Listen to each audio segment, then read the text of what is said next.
Khi trong tiếng Lào chắc nhiều người cũng biết có nghĩa là gì trong tiếng Việt rồi đúng không ạ? Nhưng khoan, khi trong tiếng Lào còn hay dùng trong nhiều trường hợp khác nhau. Đặc biệt hay dùng từ để chỉ tính cách con người, nhưng thường là tính cách xấu nhé. Ví dụ, khốn khỉ khiệt, người hay giận.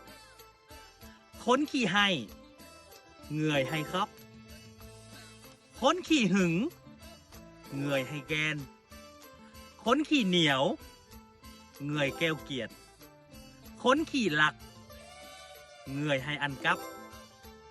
Khốn khỉ lô, người hay ăn gian.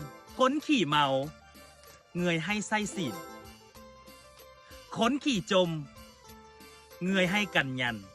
Khốn khỉ khan, người lười biếng. Khốn khỉ xược, người hay tò mò chuyện người khác. Và có một từ nữa, mình không biết dịch sang tiếng Việt như thế nào để phù hợp. Đó là khốn khỉ mạt. Khốn khỉ mạt là những người mà hay làm người khác khó chịu, ngứa mắt. Đặc biệt là hay dùng cho con trai, kiểu hay làm lố lên các thứ đấy. Thì người Lào gọi là khốn khỉ mạt.